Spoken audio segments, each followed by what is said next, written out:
Assalamualaikum warahmatullahi wabarakatuh. Perkenalkan, nama saya Murdana Sila Zahra dengan NIM 2523116. Di sini saya akan membuat video tentang relasi sains dan juga agama menurut Nidal Gusom.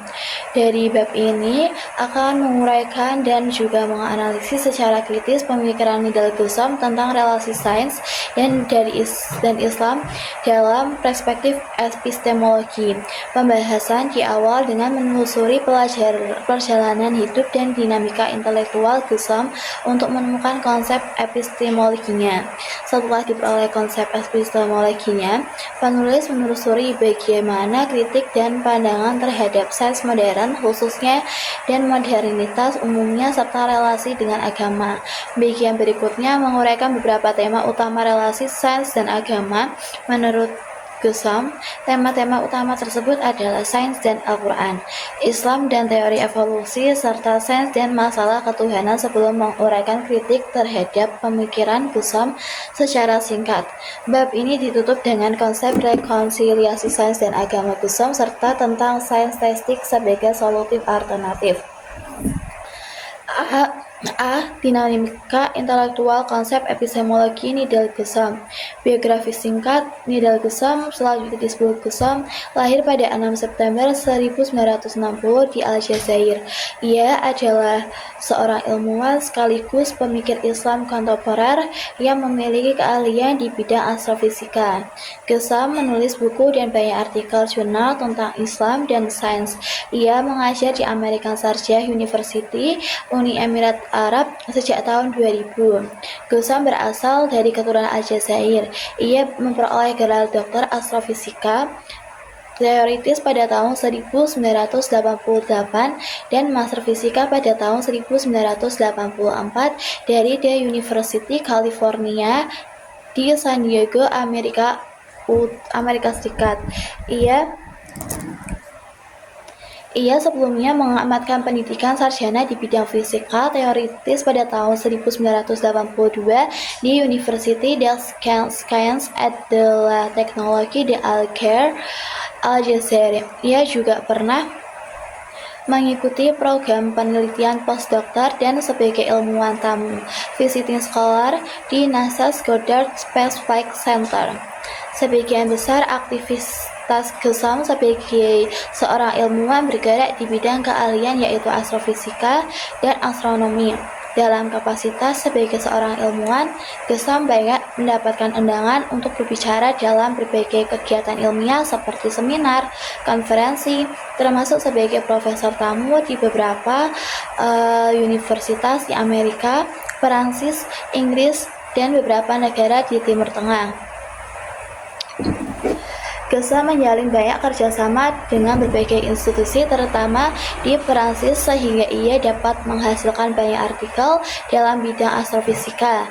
Gusom juga banyak terlibat dalam berbagai organisasi profesional keilmuan, yaitu International Astronomical Union, International Society for Science and Religion, member of the Executive Committee, dan Islamic Crescent Observation Project, Vice President. Keterlibatan Gusom dalam dunia akademik juga dibuktikan dengan banyak karyanya yang dibuat dalam berbagai jurnal ilmiah internasional. Hal yang menarik adalah ia tidak hanya menulis dan mengembangkan spesialisasi keilmuannya, tetapi juga memiliki perhatian dan menulis terkait dengan relasi sains dan agama. Dalam perspektif filosofis, perhatian dan ketertarikan terhadap sains dan dunia Islam tertentu saja tidak terlepas dari dinamika intelektual dan fondasi epistemologi sebagai pandangan dunia, worldview yang ia miliki.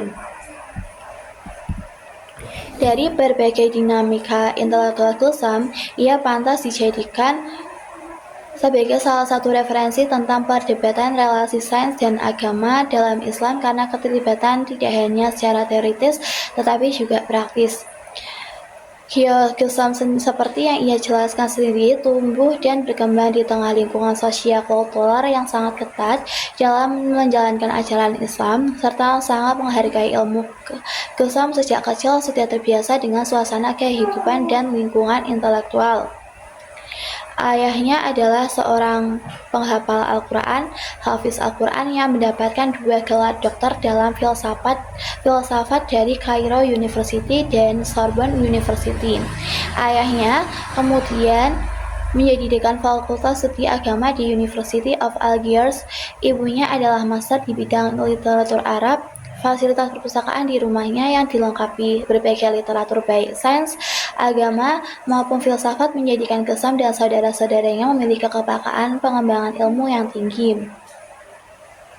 Keempat saudara memiliki profesi yang beragam, yaitu ilmuwan, dokter, dan guru sains.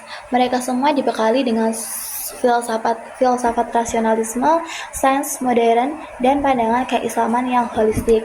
Kemampuan intelektualnya menjadi lebih terarah karena ia dibesarkan dalam keluarga yang menggunakan bahasa Prancis dan juga Arab.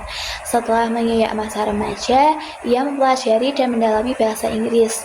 Yang menarik dari kehidupan Gesam adalah meskipun secara formal ia mendalami ilmu fisika dengan spesialisasi astrofisika, ia juga banyak membaca buku-buku keislaman dan filsafat, khususnya filsafat yang terkait dengan relasi sains dan agama.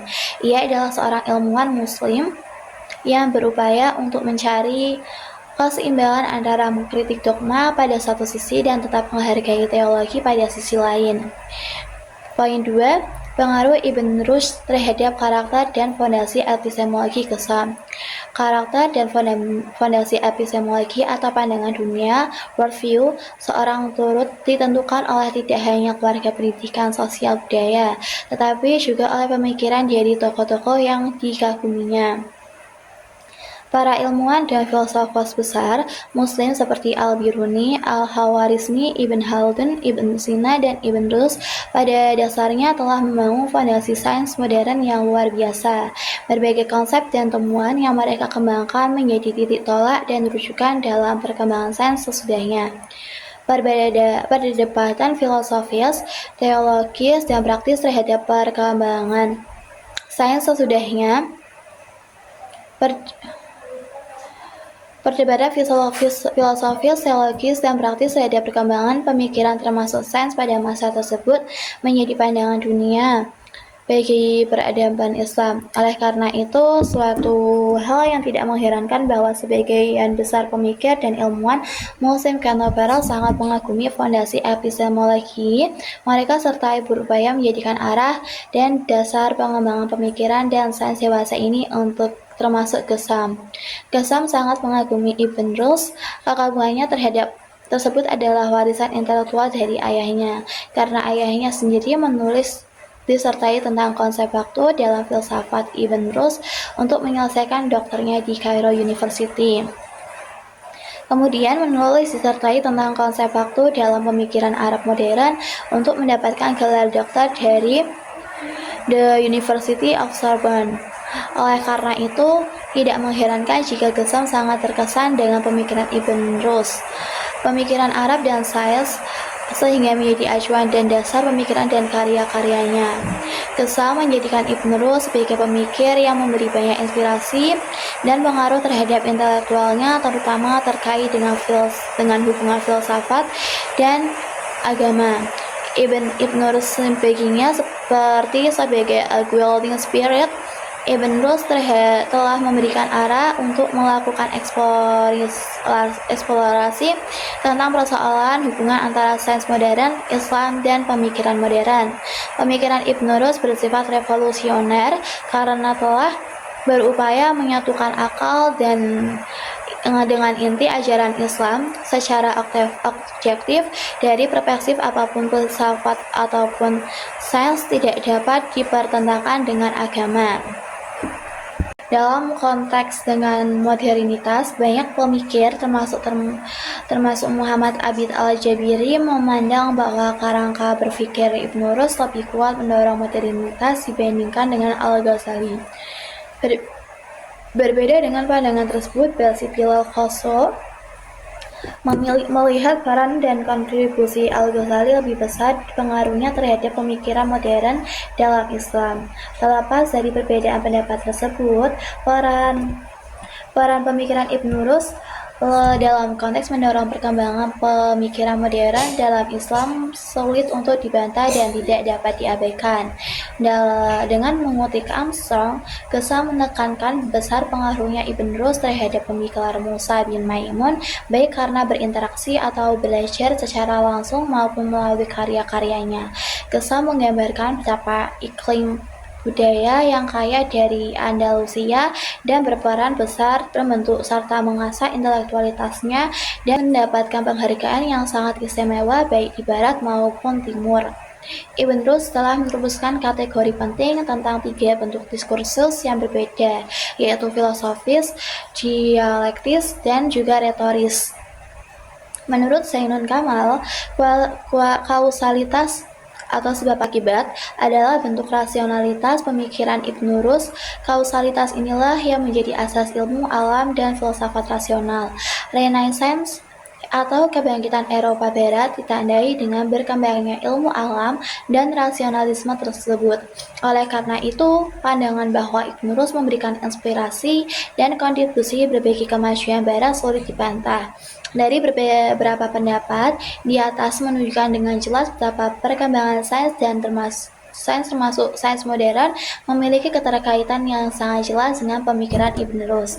Hal yang perlu ditekankan di sini adalah tentu saja sains modern yang berkembang di barat juga memiliki kelemahan dan juga penyimpangan dari prinsip dasar pemikiran Ibn Rus.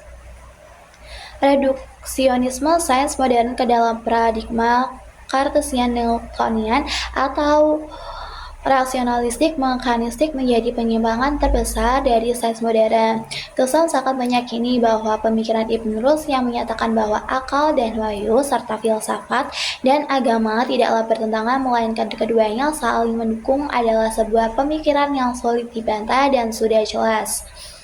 Lebih jauh bahwa wahyu tidaklah bertentangan dengan akal saat ini, namun jika ada wahyu yang terkesan bertentangan dengan akal, maka wahyu tersebut mesti dipahami dan ditafsirkan secara alegoris.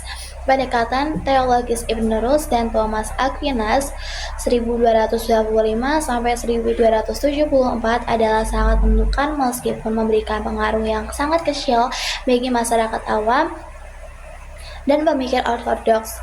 Dalam konteks teologis, Gesam menyamakan peran yang besar bagi pemahaman agama secara rasional antara Ibn Rus dan Thomas Aquinas.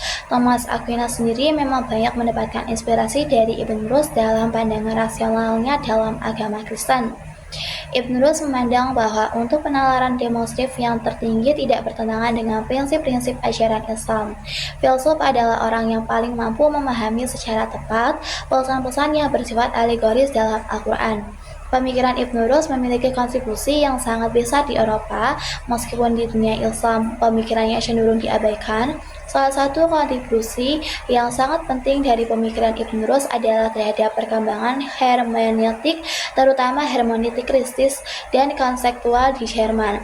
Interpretasi alegoris dan metafora yang menjadi inti pemikiran Ibn Rus dalam memahami kitab suci yang sangat sesuai dengan hermeneutik Schleiermacher, Hilty, dan Gadamer.